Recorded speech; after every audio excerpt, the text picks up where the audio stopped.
Hello everybody and welcome back to my shop. I'm Rick with Rick Racks Woodworking, and I'm out here on this Saturday morning and getting ready to start this desk project that I told you about last week or week before last. I can't remember.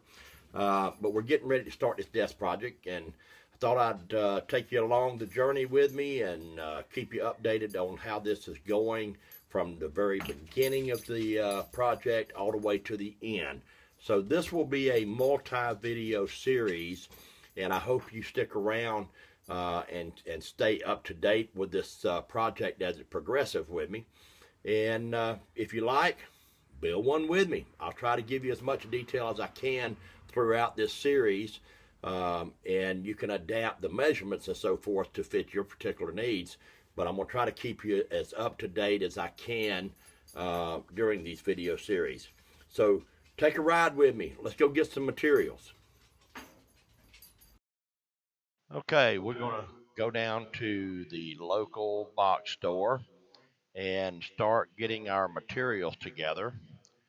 And since we have decided we're going to stress the wood and make it look antique, we're going to go with inexpensive pine boards, and we're going to take a look and see what they have.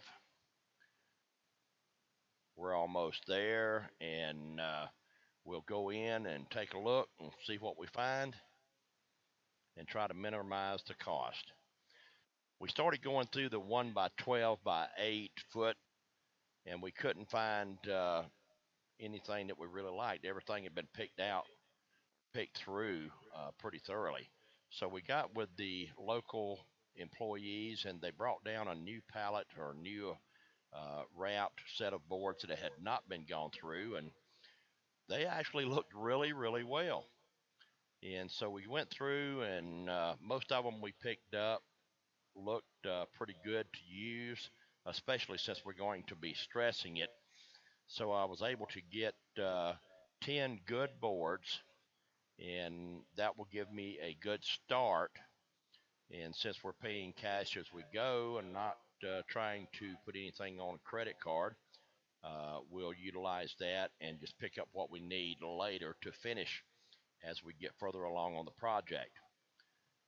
So we've gone through, and here we are counting them up, and I've got 10 good solid 1-inch by 12-inch by 8-foot boards of pine. Now we'll go back to the house, unload and store the material, and let it start getting climatized to the area. So once we start cutting it up and putting the dados and different slots and joinery, we'll be able to work with it a whole lot better once it gets climatized. So as we're coming up to the house, my wife and I are talking about the project. We're getting excited about getting started. And here we are at the shop. I'm unloading the lumber, putting it up in the loft inside my shop, and storing it up there until we're ready to start the project in the next day or so.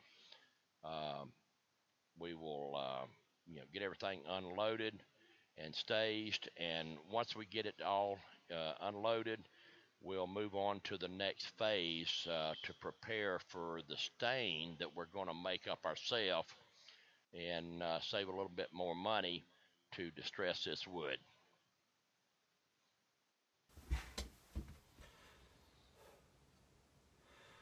Okay, we're going to get started making the stain that we're going to use to antique or make this desk wood look rustic. So what we've got to do is we've got to mix up the stain. So hang in there, and I'll show you how we mix this up and what we utilize to do this. Okay, the first thing we're going to need is something to mix the solution in, and we're going to use an old ice cream container, and we'll mix the ingredients in here. It'll be taking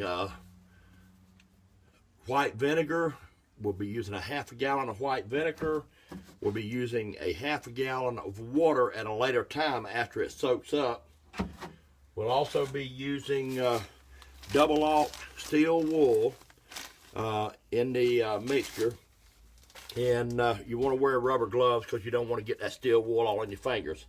So we'll start by pouring about a half a gallon of distilled white vinegar into this container.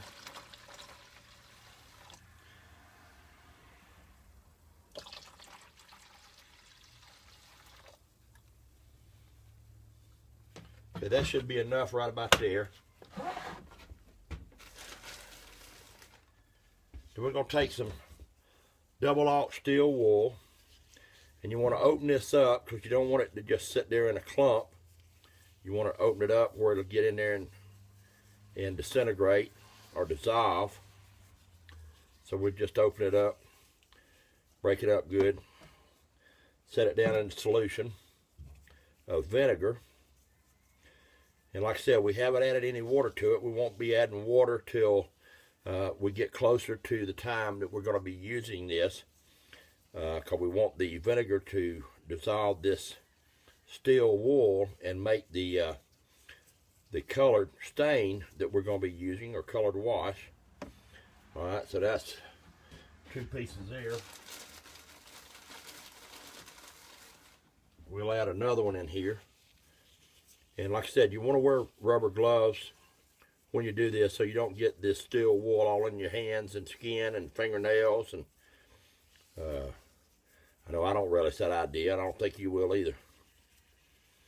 And you always want to make sure you open this up where it can get good soaking throughout.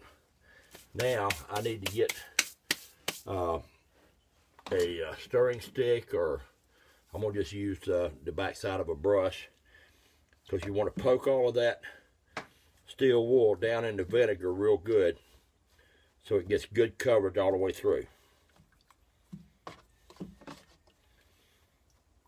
We're not really stirring it, we're just kind of poking it down to get all of the steel wool down below the surface of the vinegar.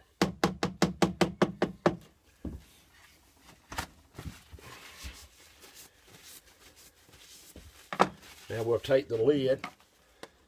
Boy, that stuff's strong. Take the lid and seal it up.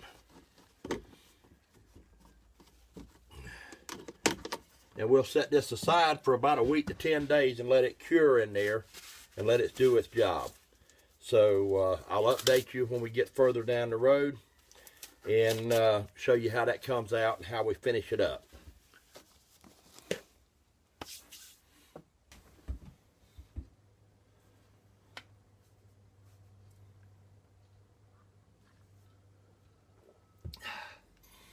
Okay, guys and gals, we've got the materials up in the loft, climatizing to the temperature so that it can kind of settle in.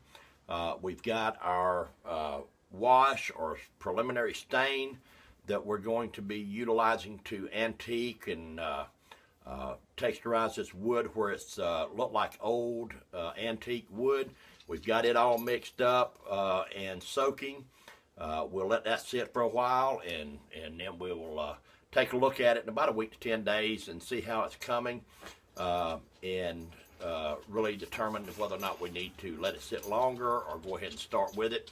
In the meantime, we're going to go ahead and get started on preparing the lumber, or cutting it down to size, and after it sits for a day or so, and start the cutting process and the building process of this desk project. So I hope you stick around. I hope you enjoyed this video today. If you did, give me a thumbs up, like, share this video with someone, and if you haven't subscribed already, please subscribe. That really helps me out in my shop, and I really appreciate it. Give me some comments. Let me know what you think. I'm by no means a perfect woodworker, and I love to hear comments from other woodworkers giving me some ideas, because I learn from it, and I'll pass it on to others as my learning experience grows in this woodworking community. Come back and see me. Follow me along on this project. There will be several videos. I hope you enjoy it and come back. Thank you, and you have a blessed day.